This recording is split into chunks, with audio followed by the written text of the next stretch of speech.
turned up at Chertsey in the 1960s. It's a laminate armour, and it's layers of different material, rubber.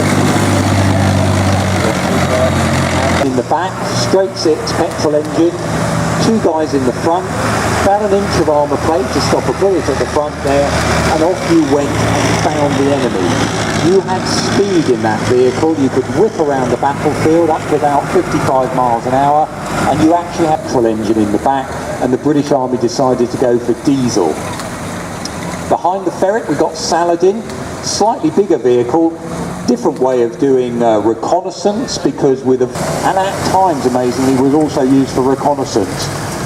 We've got a white, an International Harvester version there, one of the family of half-track vehicles the Americans made in the Second World War. And we've also got driving around the museum the 16th version of the half-track. The Malkara missile system. Malkara had been developed out in Australia, and it was a missile system that took 56 pounds of explosive on the end on a hollow charge missile, and that was enough to pretty much blow up any tank at the time.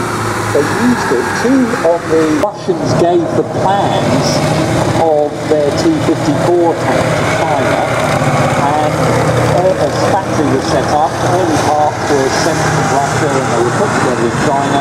Later on the whole tank was made by the Chinese, and that becomes what then called the Thailand. Followed by a Russian tank called the T-72 against those types of T-tanks there, or type tanks. First one that was going around was the American vehicle. Now the American tanks after the Second World War went through an evolutionary process, so the M48 or as they were called at the time.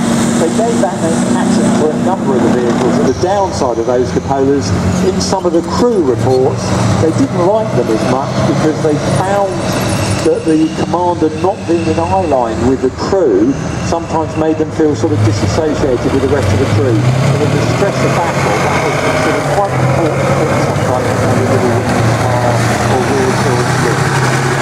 It was the same with the British Army.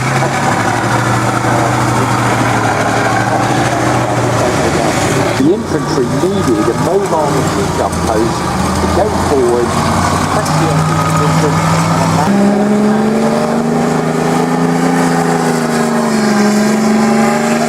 here a bit later on with the Spitfire, they took that and they re-rated it and they put it in a tank. Only starts going into service with the British Army in December of 44, so a bit of action in 45. On in the front of the Shermans, we've got, first of all, there an M5 Stuart tank followed by an M3, an earlier version of the tank.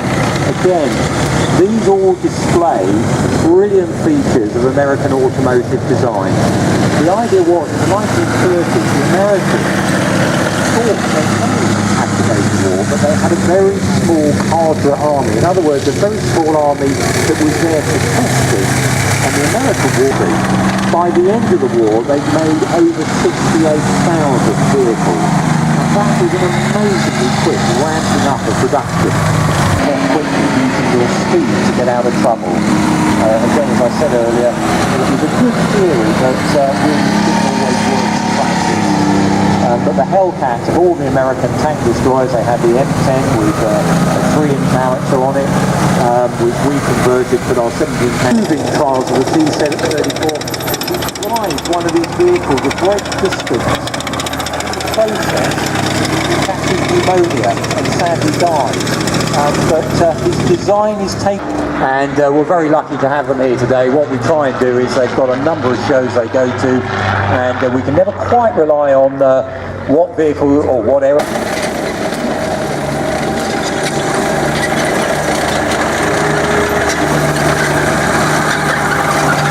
It's a bit of a comparison to see, because after World War II, the German army, when in the 1950s were reinforcing the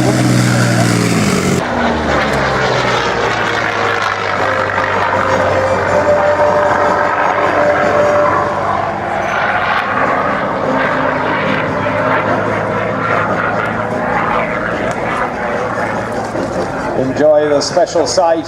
Our thanks to Hangar 11 who've produced this aircraft for us today. 29 still in existence around the world. The last Air Force to use this particular type of aircraft was the Brazilian Air Force in 1958. Used as a fighter and latterly as a fighter bomber. It had difficulty at the higher heights and could be outfought by the Messerschmitt.